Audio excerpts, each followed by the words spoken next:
Way too loud, isn't it? Sorry, I have a loud voice to begin with. I wouldn't use this at all, but they're recording the video here. Let me just get my little clicker thingy. That was one thing I forgot when I was setting up. Is this better? Can you hear me now? I work for Sprint now.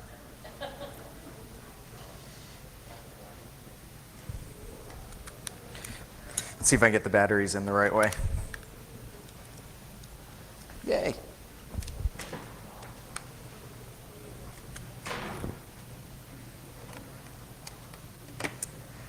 All right, I love having the after lunch spot. It's my absolute favorite, because especially after like big heavy pizzas in everybody's guts. So my name's Rich Mogull. We're going to move really fast through this session. And as a little bit of background on kind of what I'm going to talk about, it's going to be very DevOps and security DevOps focused. It's going to be what are some of the DevOps things that we can harness to make how we do security better on a bunch of different levels. I've got like 5 or 6 demos. I'm going to roll through stuff very quickly. This is an hour-plus presentation that I've condensed down to about 20 minutes to fit in my little slot here.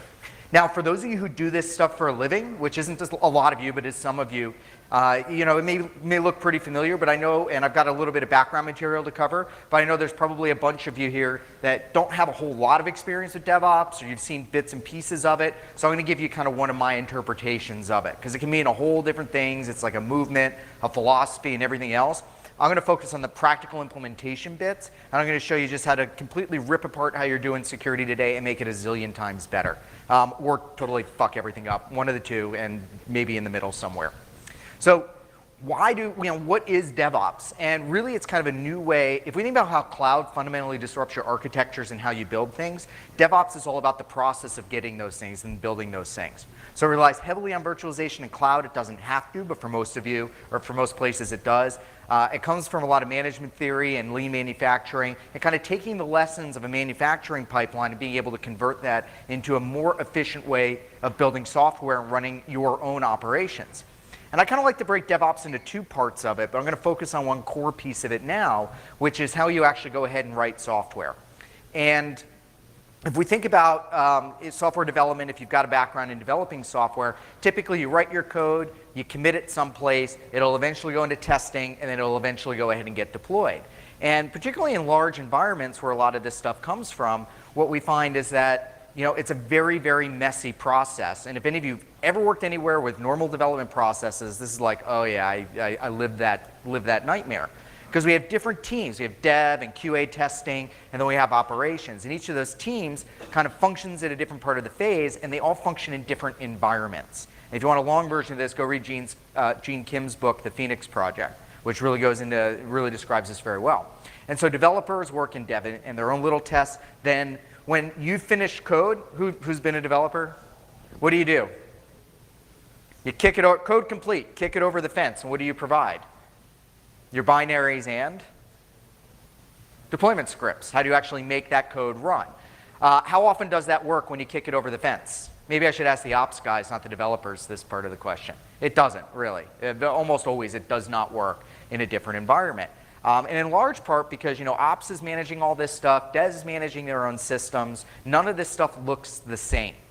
And you're going to have all sorts of different testing and staging servers. And one of the main reasons that it doesn't look the same is that over time, in production, things change. We're patching and updating software.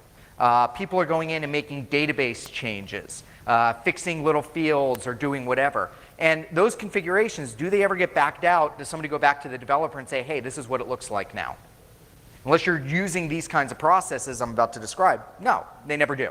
So what happens is that over time, where even if everybody starts with a nice clean slate with all the exact same stuff, that just diverges and diverges over time as production no longer looks like the development environment or like the testing environments. And none of those changes get backed out. And that means that when we go to do updates, it's a much more painful process, and we take a lot longer to push those updates out the door.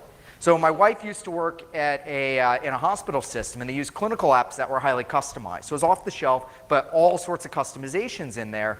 They could not do dot releases, typically. They would only be able to upgrade about once a year or so, because all of those customizations look nothing like what the developers at these companies that were producing the software looked like. And then even in their own environment, their testing and production environments diverged wildly.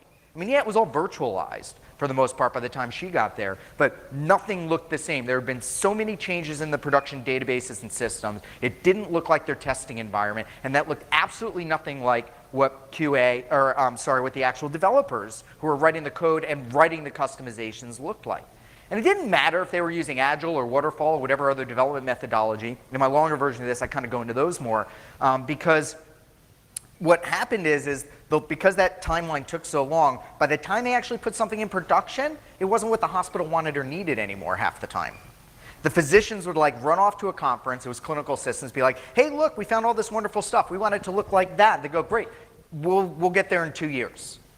Well, why can't you just download the newest version? Well, we can't do that for all of these reasons I talked about. So very slow, very error prone. And the other part about it is, it sucks for security.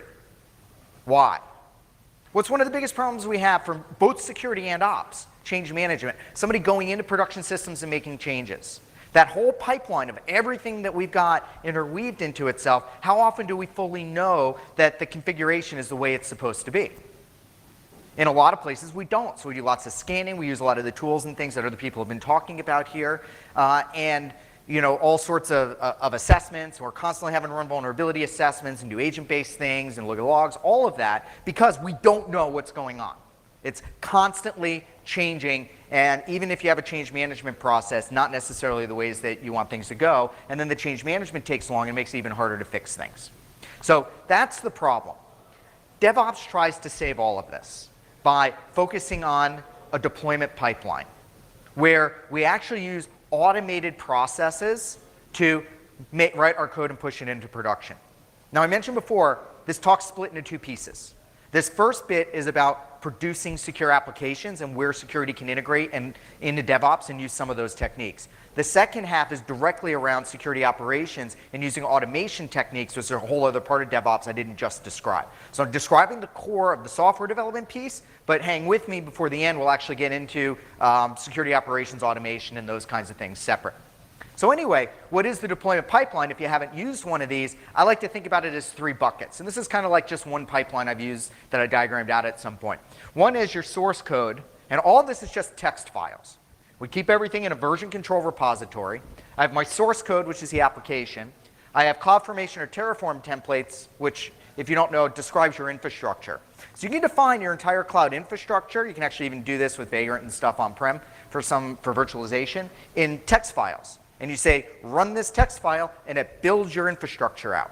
Now remember, some of what I'm talking about is idealized. If you've used some of this stuff for real, there's rough spots, but it does fundamentally work this way. And then the last is your server configurations. In this case, it's going to be Chef, Puppet, Ansible, whatever you want to use. If you're using containers, Docker file stuff, whatever. So we have our application, our infrastructure, and our actual servers, containers, whatever, if we're using any of those, all defined in text files. Anytime one of those things changes, our continuous integration server will pick up that change and run an automated test suite. It can, depending on how you configure it, in some cases, you can build out entire virtualized test environments in your cloud provider, run all of the testing you want. You can do your Nessus scans, you can do your application code testing within here, you can do everything you want, fully automated testing pipeline. And this is using the same tools, by the way, that developers are using, because this is how they test their code. Okay, maybe they don't rebuild an entire environment every time. Maybe they're just testing parts of the code, but there's a lot of different pieces of testing that get put in here and can get fully automated. And then when that spits out and passes all the tests, it can go maybe into manual acceptance testing, somebody signs off, and then it can get pushed into production. And that could be fully automated, full continuous delivery, continuous deployment, or automated up until this point, and then you have manual pushes to actually, because you might want human gates before you actually go ahead and push that into production. And it's great. But think about how that solves our change problems. Do you ever log into something in production and make a change?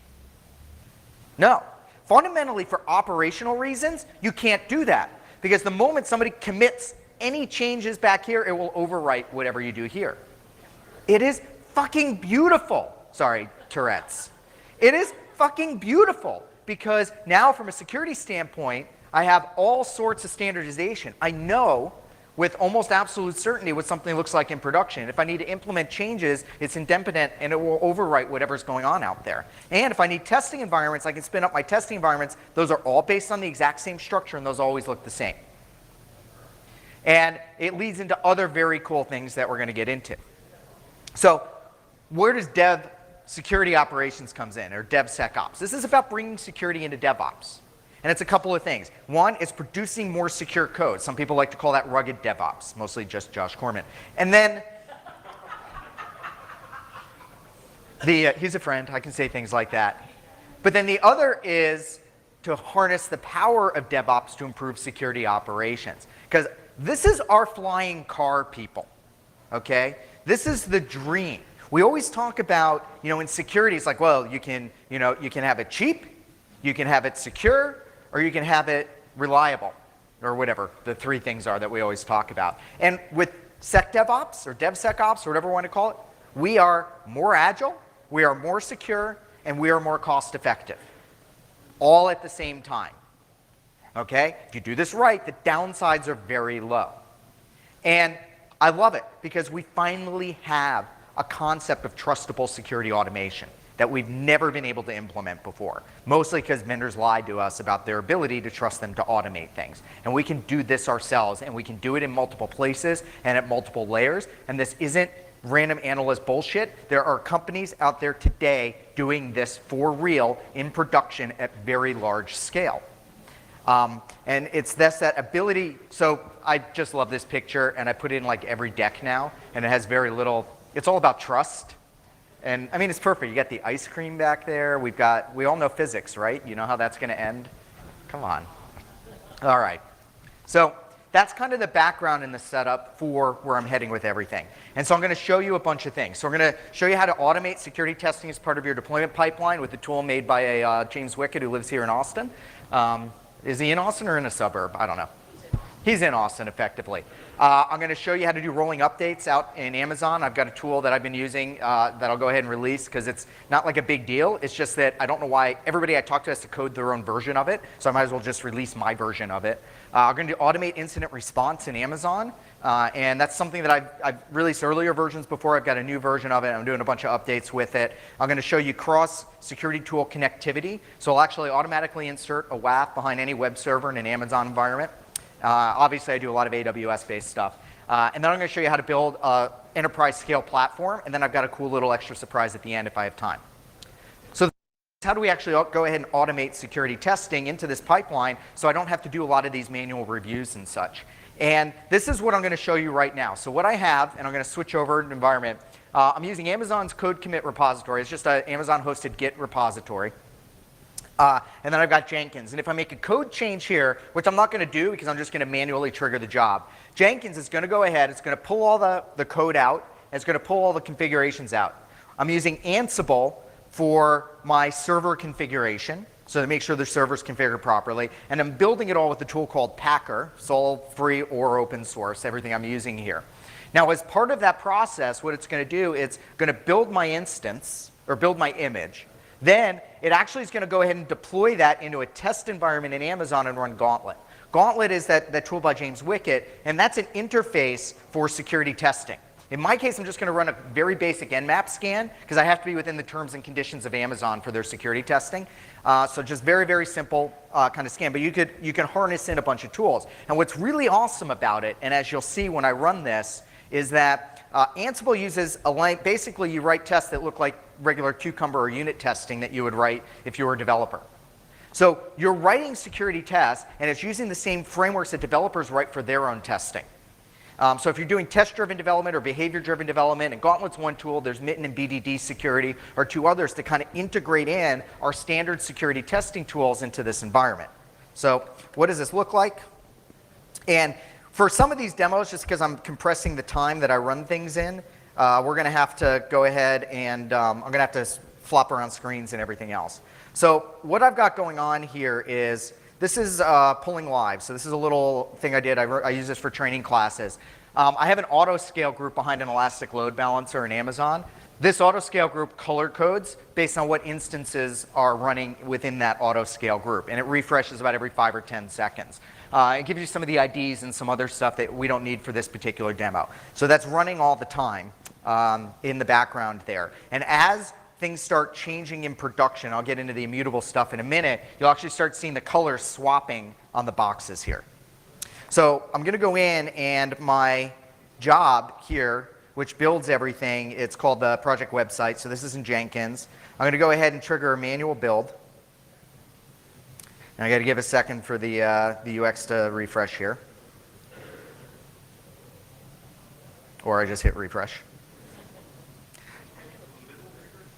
I can kind of zoom in as I go along. It's a web browser, so there's limits. And I'm going to go into the console output, which shows me everything that Jenkins is doing. So the nifty, what's going on now is it pulled everything out of Git and into the workspace. It's going ahead, taking a base image from Amazon. It's just their default Amazon Linux instance. It launches that. Then using a script, it connects over SSH. It inserts Ansible, and Packer is handling this piece. And it runs some other command lines and transfers some files into the instance. And so that whole process is get this instance up and running the way I want it to look. Then Packer shuts it down and builds an image, an AMI, based on that instance. And then when it's done building that image, it's going to spit out the image ID. And then I've got other code and scripting and stuff. There's more complexity in here that I'm glossing over that goes ahead and pulls those things, the IDs out, and then sends that to launch an instance in the test environment and run the gauntlet test, and which is the basic Nmap scan at this point. So you can see, this is it installing everything. I designed to keep it really simple right now. It's installing my Sinatra app and everything else that's involved. So let me go back to the slides for a little bit, and then I'm going to jump back over here. Because one of the cool things that we get out of this is the concept of immutable, and truly immutable. Immutable is in it doesn't change. Because if you think about it, I said never log into production, ever. That's not for security. That's an operational decision.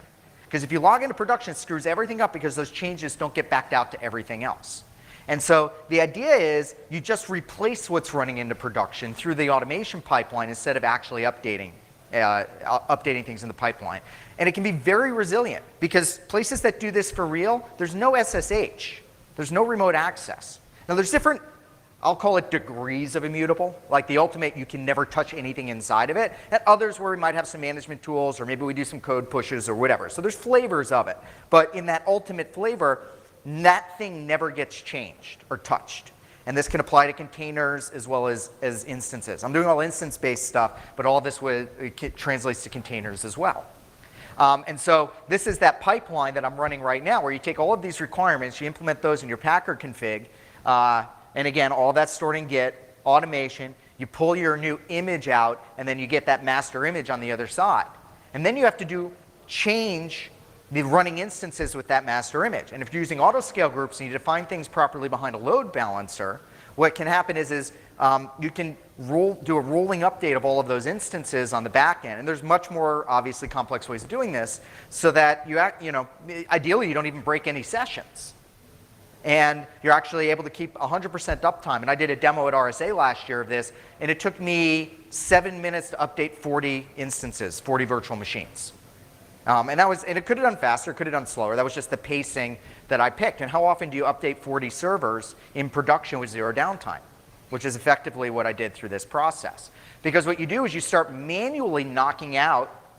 So if I knock out instances in an autoscale group, Amazon will replace them, or whatever cloud provider you're using. Boom.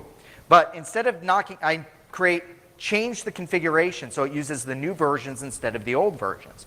And so I take my patched ones and I knock out all my unpatched ones, and it gets replaced with patched ones. And it's really awesome.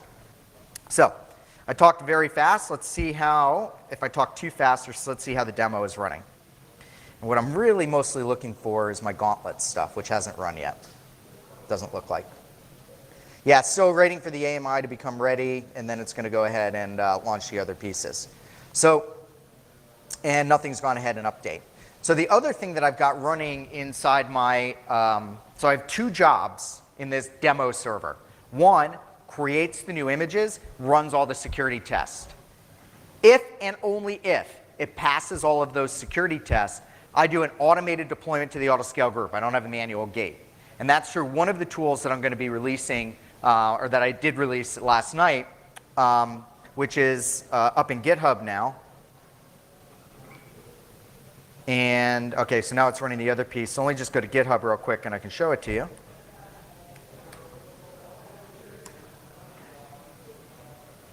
This is a problem of doing this on a faster pace because I'm actually running ahead of my demos. There we go. So these are messy. I'm releasing them earlier than I planned because I'm actually refactoring all of them to make them better. But this rolling update one, what it does is it actually has a bunch of criteria you can put in. So I want batch sizes of 5. I want it to roll every 1 minute. And which technique you want to use to pull your instances out of your existing security group. I make it fail a health check because then Amazon will more gracefully pull that out as opposed to just going ahead and overriding. All right, so in 2 minutes, Gauntlet will run. I have to give it a little bit of a sleep command because before we run the security test, I need to make sure that instance is fully up and running and everything is going there. Any questions while we're waiting for this part of the demo to run? Yeah. Can you repeat how you get ELB? So an ELB just knows. So I'm using native Amazon techniques. What you do is there's 2 parts of an autoscale group. There's the autoscale group and there's the launch configuration. And I point to a new launch configuration which uses a new AMI. Then I manually degrade the health of instances in batches in the autoscale group, and Amazon will replace it. Amazon, if you change, unless you're running in a certain mode with CloudFormation, it won't automatically do rolling updates. At some point, they probably will, and you won't need my code anymore, or anybody else's code anymore. But right now, the only way to do rolling updates is if you do a fully CloudFormation-enabled one. So that's where I've gone ahead and filled in the gap on that process. So while that's running, I'm going to go back to the slides because I was given my 5-minute warning, and I'm not going to hit my 5-minute warning, but I'll get close to it. And so this is kind of the architecture where we have the load balancer, the autoscale group here. You can ignore all this stuff, and then Jenkins is just gracefully degrading these. So it'll kill this off, it'll get replaced, and the load balancer will just shift things around because that's how load balancers work. Now the other thing is we can do a lot with security automation now. So I showed you how to add more security to the deployment process. What cool things can we do to actually be better at security? And this is a set of tools I used to call Security Squirrel. Netflix has their Simian army. I have my rodent army, and because it's not nearly as evolved as the simians out there. And if you think about an incident response process, be it cloud, physical, whatever else, what do you do? Well, you've got to, after you detect the compromise, I haven't automated that part. There's a lot of other talks about that part. You have to pull server information and quarantine things, and you've got to image your servers and connect it to a forensic analysis server and do a bunch of analysis and review. And how often does it take just to get set up for the review part, if it's a physical system? Hours, days sometimes to go through all of this? Well, I went ahead and wrote some automation code for that. OK. And here's the Gauntlet test that actually ran. So it's a simple Nmap attack. And I pass, and if I failed, it would highlight it in red that I failed. And it uses that adapter. And the rules that I have set here is make sure port 22 is closed. There's no SSH enabled on this. And make sure port 4567 is open, because that's the actual port that my little mini app runs on. And I'll keep switching back to this every now and then, because you'll start seeing the rolling update now is kicked in. And it's going to degrade the health of these and then replace them with patched instances. So let me go to the incident response demo. All right. I had it set up, and then my session crashed, so hold on.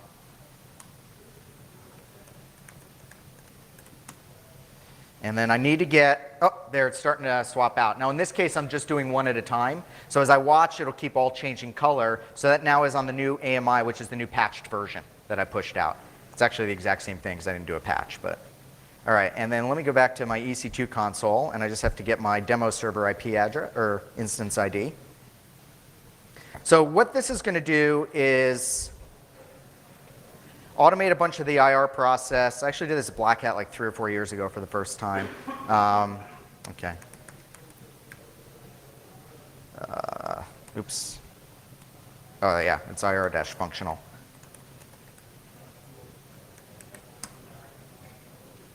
Okay, run the workflow, enter the instance ID. So you saw it's a real live running instance, and then it's done. It just ran the whole IR process. So what did it do here? So it did a bunch of different things. The first is I pull all the metadata, which gives me tons of information that I'm going to use for analysis in a moment. Then it quarantines it by moving it into a quarantine security group, so that instance is now locked off on the network. Then it tags it. If you set it with a tag for IR, for incident response, if you set things up in Amazon in my environment, that means only a security admin or a super admin can now do anything in Amazon with that instance. It's blocked off from everybody else using a conditional IAM policy. It identifies all of the attached storage. It was just one volume in this case. It snapshots that storage, launches a forensic analysis server in the background, and then connects the snapshots to it. Or snapshot. Then it just runs some analysis stuff. So this is all just based on knowing Amazon and connecting via the APIs and everything else. So can I run like 4 minutes? Okay. And that is it an auto-scaling group? Nope. So stopping it's going to break things. Are other instances in the same security group accessible from this one? No. And then I rip apart the network stack and look at a bunch of the services. So it could be a web server. It's got SSH running. It tells you what ports it's on. It tells you if it's internet or not internet available. What image was it based off of? Because if it's a vulnerability, now I can go look for any other instances based off that image. And hey, I know there's 2 other instances in my environment that are based off that exact same image that I may now want to go look for that same vulnerability. And then I've got a bunch of JSON that I send out if you want to use this for automation. So that's the incident response automation piece. Oh, looks like my build might have failed. Nope. Okay. I just had a bad refresh. It happens. So that thing's still updating. Let's move on to the next one.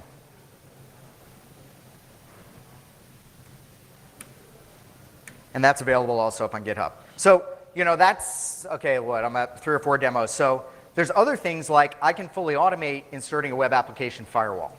Now in this case, we use Encapsula for our Cloud WAF. So I'm connecting to Encapsula. We use Route 53 within Amazon for the DNS management. And I'm going to be connecting to Route 53. This one I do with video just because the setup is a pain in the butt on it in between sessions because I have to reconfigure DNS and everything else.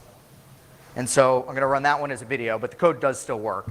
And what it's going to do is it's going to search Amazon for anything that's internet facing. That's a web server. Could be either a load balancer or an instance. Then it goes ahead and it checks to see if I manage the domain name through Route 53. So that's that list you see there. And then it also checks with Encapsula to see if it has the cloud-based WAF in front of it.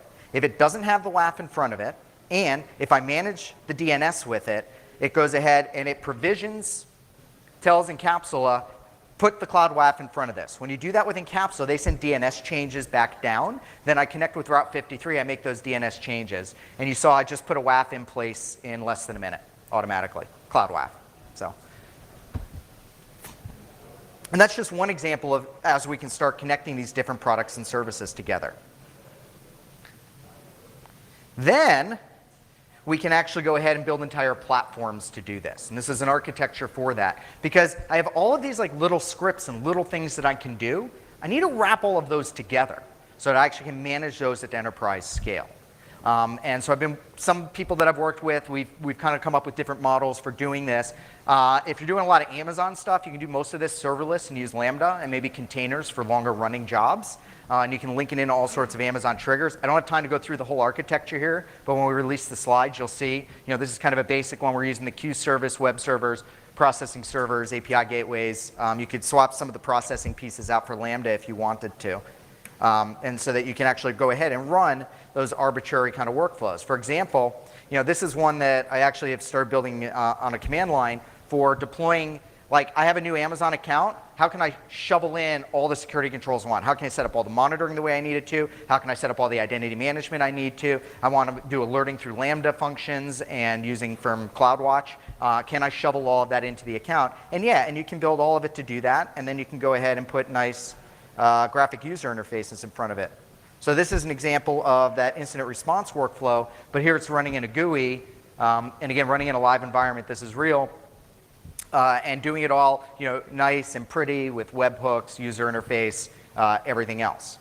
So the stuff I'm releasing, you can integrate that pretty easily, but you could use like Jenkins or something as your automation tool for it instead of having to go out and build something crazy like that.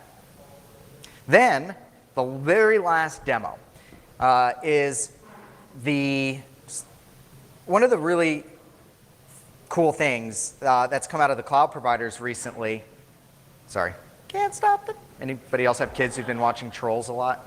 My son's addicted to the Trolls soundtrack. It is horrible. He just wants our iPhones and plays it all the time. Does he use your Alexa for it? Because that's what we're getting. Oh God, it's on Alexa? No. No, but we bought Trolls yesterday because it came out on iTunes.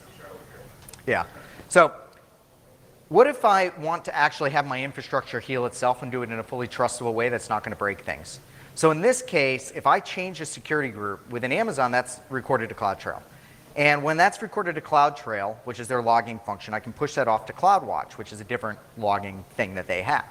And LogWatch has this cool thing called rules and events. And so I can actually trigger an event anytime somebody makes a firewall rule change.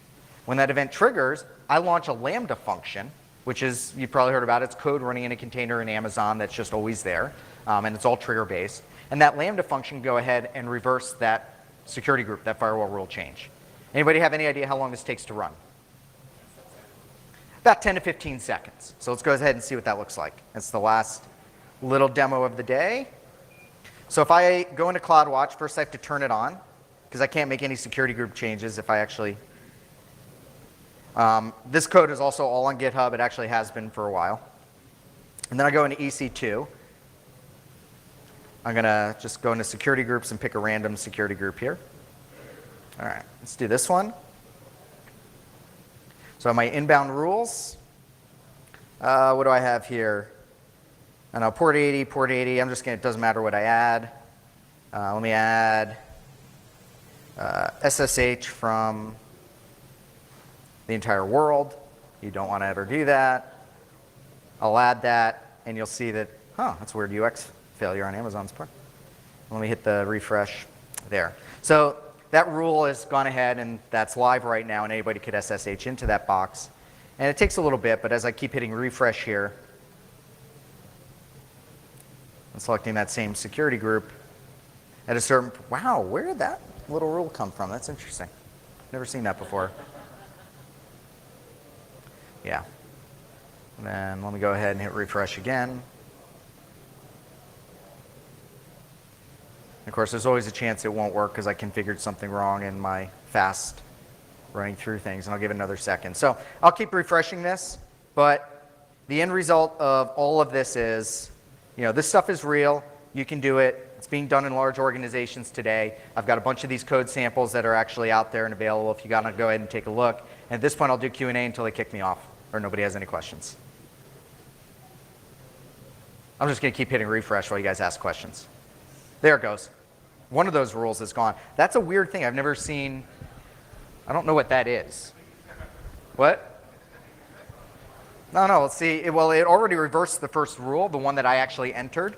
So that's not a functional rule. That wouldn't allow any access from anywhere. So that's kind of interesting to me. Anyway, you see my stuff worked. Or the thing I did work. Yeah? Have you looked into whether it's faster to make changes to AMIs versus changing things on a web administrator? Like keeping AMIs consistent, then you have to change them S3 on the code is faster? Well, it depends on where your code is, and it depends on how it runs. Containers are faster. I call it units of deployment.